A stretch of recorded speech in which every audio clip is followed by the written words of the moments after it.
Here's the one thing that every business owner needs to hear. Today, I'm coming to you with another story about client experience. Now, I know this might sound repetitive because I kind of tell similar stories when I tell these stories, but there's a reason for that. And the reason for that, when it comes to cybersecurity and it comes to the conversations that I have with our clients, they're all humans, right? And they all have the same sort of objections and apprehensions, like when it comes to investing in anything IT-wise. It's just human nature. Even for people that embrace technology investment, when I present them with something it's a new investment, it's new technology, it's something new to think about, there's just a natural rejection. Isn't really the word. It's almost like I don't believe it, or we don't need this. It's just. So what I do is I try to share information. I try to share value. I try to explain why you need what I'm suggesting that you need. So this happened last week. I had 7 phone calls. Okay. So we've been going through all of our clients, and we're looking through each client to see, although they have a bunch of our services and they have some really valuable and important services, we don't want to be negligent. I mean, we take it very seriously. We want to have like total ownership. We want to go above and beyond and make sure that we are doing everything we can to reduce the risk, to mitigate the risk of a cybersecurity breach. So we went through a list of every client that we have, the active ones, right? Not the ones that call us once in a while, but the active clients who we do consistent monthly service work for, and cloud work, and provide email services for, and backup, and everything else we do for people, to see if there's any client who we failed to advise that they should have more robust cybersecurity systems and protective measures in place. So we come up with that list, and we begin to reach out to all these clients and to set up calls. So last week, and where are we now? Now it's August 13th. So last week, I guess was the week of the 6th or so of August, and we're in 2024. I spoke to 7 of our clients. Every single one of them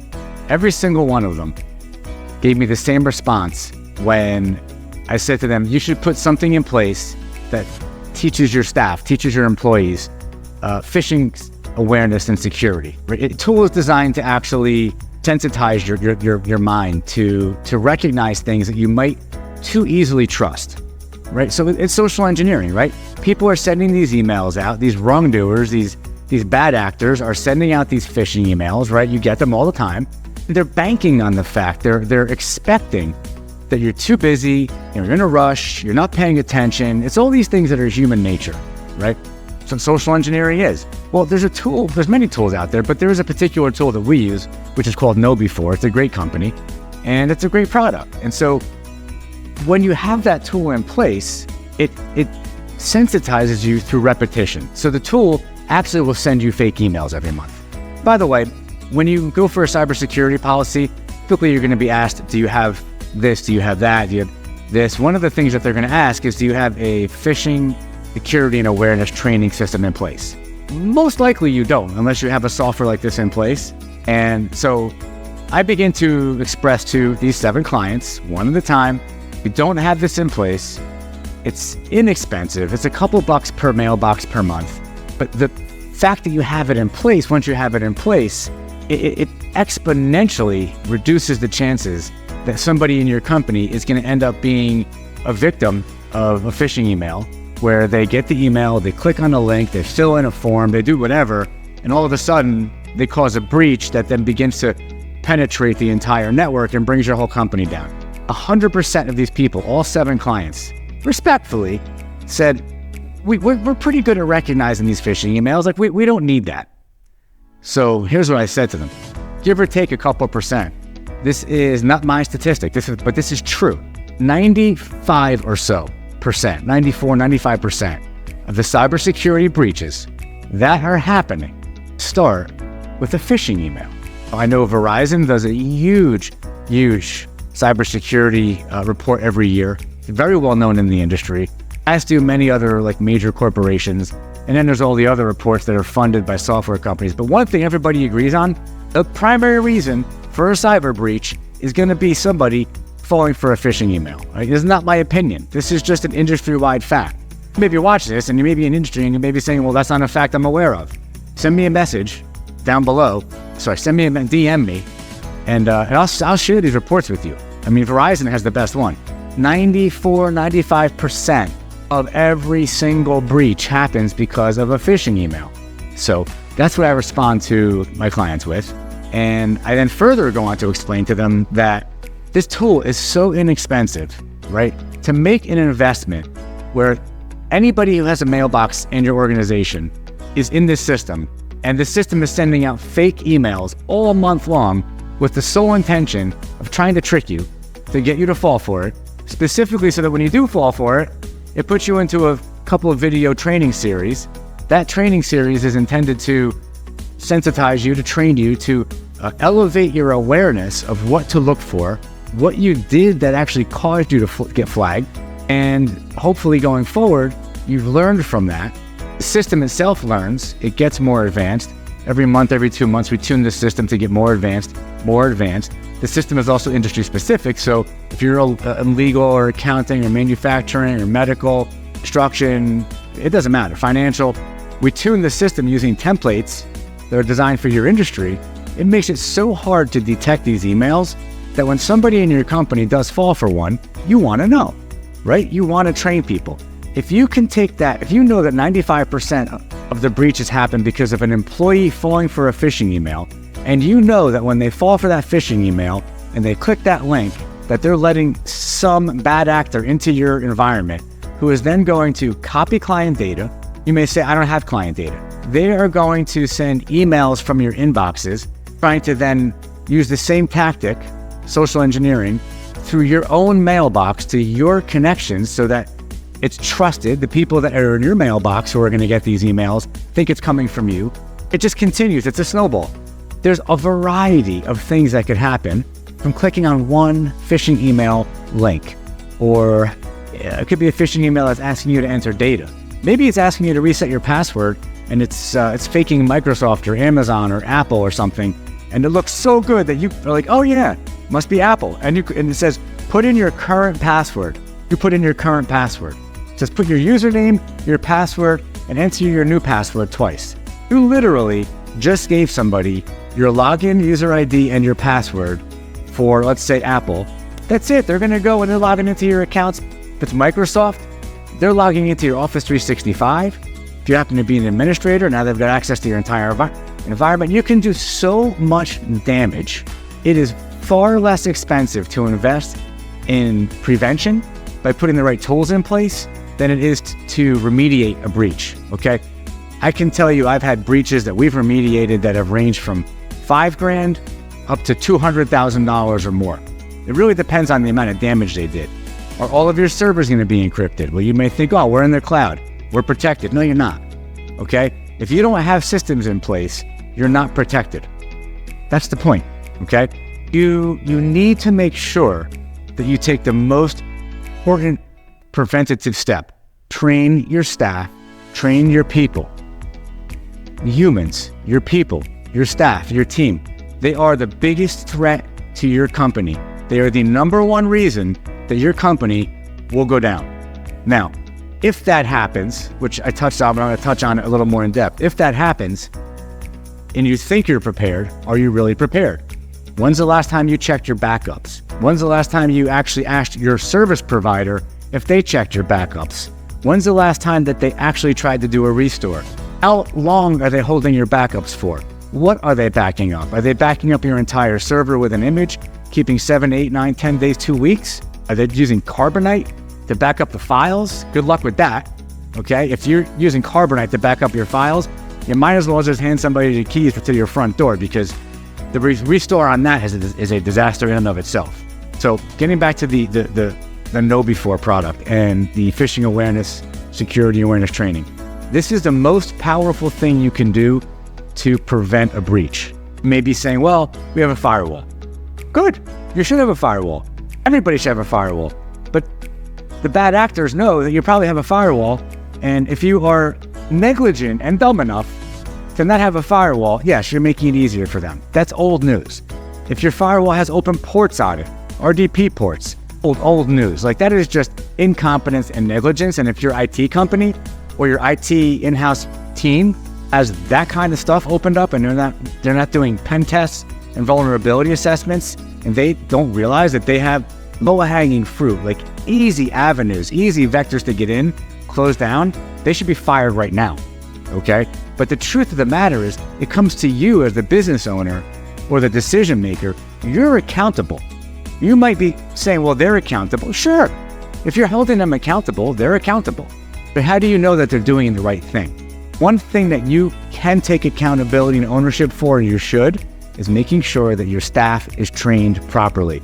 Put a phishing awareness, security awareness tool in place. Make sure that everybody is enrolled in it. Do not make the mistake that these 7 companies that I talked to last week did. Now, every one of them ultimately is agreeing and they're going to put it in place, but I had to really convince them, and I had to convince them that I'm not trying to sell them something. I mean, this is what people are thinking, as if we don't all know that there's constant cyber attacks going on. People are constantly trying to get into your company all day, every day. It's a guarantee. Just because you don't know it doesn't mean it's not happening. I'm telling you, it is a fact, it's happening. But what is a fact also is that the people that work in your company are the number one biggest risk to your revenue, to your productivity, to your brand, to the ability to service your own clients. God forbid you have a breach, and if you're an accounting firm, you have to notify every single one of your clients that you had a breach legally. I believe it's the same if you're a law firm and many other financial industries as well. I believe, for the most part, you have to notify your clients, depending on what compliance applies to your industry, that you had a breach. How do you explain to all of your clients that you're doing work for that you had a breach and that their data may have been exposed? How do you explain that? The first question you're going to be asked by your insurance company when you're going to file a claim to get some payment for being down for a week or 2 or 3, what measures did you have in place? Or when your client is damaged, I've had clients who can maintain some important data that belongs to their clients. It could be drawings I have a client who maintains actual AutoCAD drawings on behalf of major banks because they do fire alarm systems in the data centers. Well, they have drawings, AutoCAD drawings of those facilities. That's very secure information, okay? If they had a breach, could you imagine having to tell all of these major banks that their data center drawings are now out there in internet land and they've been exposed? How do you explain that you're out of business? Who would do business with you again? Who would trust you again? All of this, 100%. There is no guarantee that I'm going to tell you that anything you can do to guarantee you won't have a breach. That's not what I'm saying. But what I am saying is that there are very, very, very basic steps you can take to shrink that risk down, to make it so small that even if you do have a breach, at least you have the ability to recover quickly, minimize the impact, catch them in the act before they can actually take the data that we're talking about. So, number one, put know before or some system like that in place. It's KNOW, know, the letter B, for. Feel free to give me a call. Feel free to message me. We deal with this software all the time. It is not something you just sign up for and roll it out. It needs to be configured. It needs to be tuned. It needs to be managed. You got to know what you're doing in it. We're certified. We go to KnowBefore's events every year. We get recertified. We're experts on KnowBefore. Whoever you work with, make sure they're experts on the product, okay? But do not think that you guys are fine. Do not think that, nobody in my company is going to click on one of these emails, we're good. It's just, if you think that, you're kidding yourself. You can't possibly truthfully believe that you're impenetrable, that you can't be fooled. It's just not true, okay? So put your ego aside, protect your business, protect your client's business, put this training system in place. It's one of the best pieces of advice I can give you. All of the 7 other clients I spoke to last week, they're deciding to do it. This week I'm speaking to 10 more, and I'm going to keep going down the list until all of my clients either have this in place or at the very least know the decision that they're making to not have it in place. At least they know that what the risk is for not having it in place. While we're on the topic, there's a few more things you should do. You should have email security monitoring in place so that you know if anybody from outside the US is trying to get into one of your email accounts, you want that alert 24/7. You should have network security monitoring in place. If somebody in your company does click a link in an email, you guys are breached. Faster you know that somebody's in your environment, the faster it can be contained, remediated, you're good. It's all about response time. You got to put that fire out before it spreads from the stove to the cabinet to the rest of the kitchen and burns the house down. And that is what will happen, and that's how fast it will happen. Within a matter of minutes, somebody clicks one of those emails.